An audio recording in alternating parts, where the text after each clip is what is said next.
Greetings, friends, and thank you for joining us for our Flash English News edition on Christmas Eve. I'm Daniel Cook, your host 6 days a week at 6 p.m. for a translated version of the Albanian news.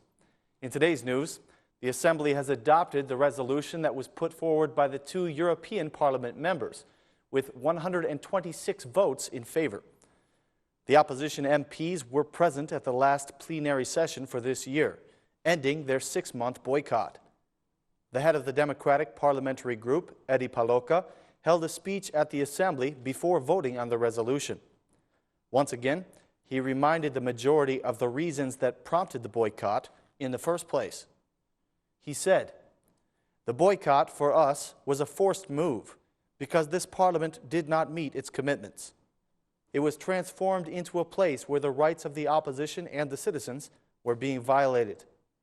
The physical violence against the opposition members was the last straw for us, when it happened in a parliament that consistently ignores the rules, a parliament where the Constitution is often violated and the decisions of the Constitutional Court are ignored. The standards of conduct for this parliament have been embarrassing. It is a parliament in which the Prime Minister holds the Parliament Speaker under threat. For these reasons, we abandoned the Assembly." Paloka appealed for the strict implementation of the agreement.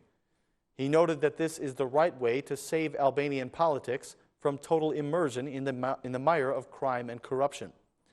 He continued, "No one should think that we believe in a sudden change by the majority, but anyone who does not take this agreement seriously is in the wrong. If you see it as just an act of courtesy for our international partners who intervened to create it, you are wrong. If anyone interprets this agreement as a favor done for the opposition in order to escape the removal of their mandates, they are very wrong. We believe that this agreement is in favor of all the parties, in the best interest of democracy in Albania, which should be the interest of all parties in Albania. This moment and this agreement are an adequate opportunity to save the Albanian politics from total immersion in the mire of crime and corruption." Socialist MP Taulent Balla welcomed the vote on the resolution. Balla expressed his gratitude for the European Parliament members Kukan and Fleckenstein, who helped the opposition return to the Assembly. Balla believes that the opposition's boycott lacked any clear and good reasoning, and that some Democratic MPs were against the Basha and Berisha way of thinking. The resolution that was voted on today was drafted by the two European Parliament members, Kukan and Fleckenstein. The resolution was voted after about 8 hours of negotiations between the majority and the opposition.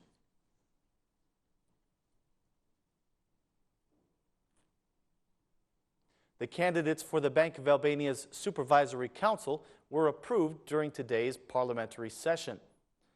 Gent Seiko, the candidate that the president put forward for the position of governor of the bank, received votes from both parties. He secured 111 votes in favor, only 7 against, and 8 abstaining. The results of the vote raises the question of whether the majority has changed its opinion toward the president's proposal. However, it remains to be seen whether today's vote can be viewed as support for this candidate as governor. The two other candidates for membership on the Bank of Albania Supervisory Council, Natasha Ahmetaj and Tonin Kola, were also voted for in today's plenary session. Even though they were proposed by the Assembly, they received fewer votes. There were 82 votes for Tonin Kola and 74 votes for Natasha Ahmetaj. Some legal changes were also adopted in the last plenary session of this year. The Assembly approved the new law on borrowing with 75 votes in favor, 50 against, and 1 abstaining. The new law allows the government to borrow money without permission from the Parliament. The Assembly has also approved the changes to the law on construction inspections. This law places the Urban Construction Inspectorate under the direction of the Internal Ministry. The Inspectorate was previously under the Ministry of Tourism.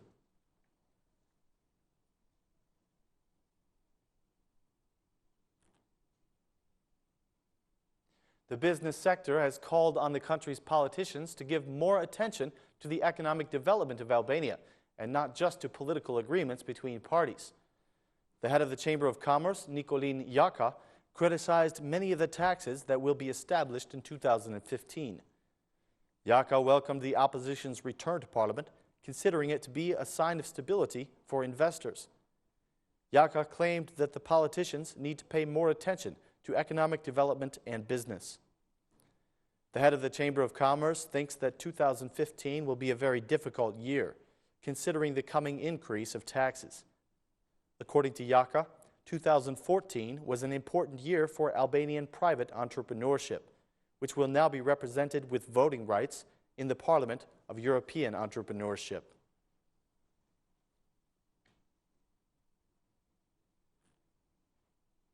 In other news, Prime Minister Edi Rama has announced a new pension plan for Albania's retiring police officers.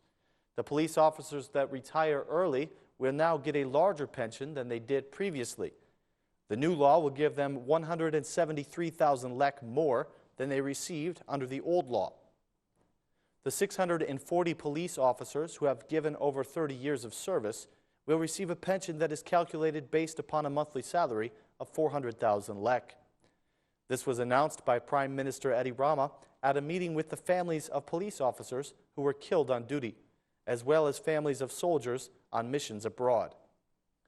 Rama had this to say: "This increase is not sufficient to reward the people who do one of the hardest jobs, the people who fight against crime every day. It is a meaningful expression of our consciousness, and we hope that we will soon be able to do more." Citing the difficult financial situation that the country inherited from the previous government, Rama stated that he is committed to helping all the employees of the state police and the armed forces. He said, "We inherited a very difficult financial situation. We are on the right path to leave behind the financial crisis and economic collapse.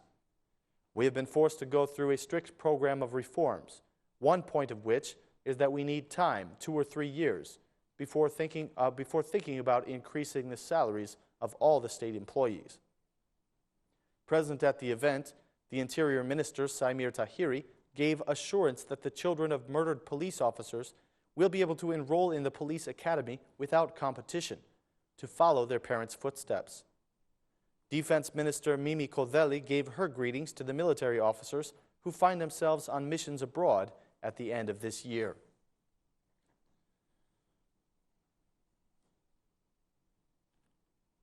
The energy crisis is continuing for the citizens of Albania, many of whom are now taking out loans in order to pay their very high energy bills. The citizens say that they have had to borrow money in order to pay their bills.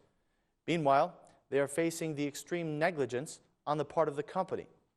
The citizens wait in line for many hours to pay their electricity bills, and often they never make it as far as entering the building. But this is not the only problem that is concerning the citizens. Recently, the operator of electricity distribution was accused of buying electricity at very high prices. The Authority of Fair Competition stated that the electricity purchasing was done in order to benefit 2 different companies. This unethical activity has allegedly caused financial damage to the state to the tune of €7 million. The scandal continues to deepen, as in December the company continued to purchase electricity at higher than market prices, causing further damage to the state budget. The cost of electricity purchases for December 2014 was made public today on the official webpage of the company. It can be seen that there is a huge difference in the prices paid by other listed companies.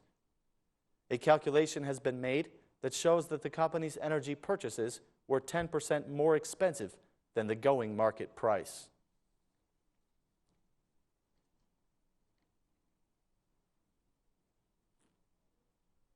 The pollution scandal in Balch continues as the widespread effects of the oil refineries are coming to light one by one. It has now been discovered that in addition to the extensive pollution of the environment, the citizens' drinking water deposits have been contaminated with oil. The residents are speaking out against this catastrophic violation of their right to health.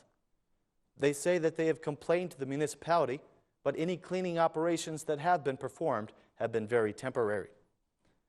The fact is that the residents have been drinking water that is mixed with oil residue, and the consequences to their health are irreversible. The presence of oil is actually visible to the eye in the only drinking water deposit in Lavdan village. The pollution has entered these drinking water, if the pollution has entered these drinking water deposits, which flows through to the household taps, the effects on the citizens' health will be undeniable. Now that this has been discovered, the extremely poor residents are being forced to buy drinking water for their families. It is too late to stop the damage that has already been done to their health from drinking this polluted water. Now the issue is getting more serious than ever. It is not only that the oil and residue from these factories is being dumped into the river, but now it has even taken over the drinking water of the village.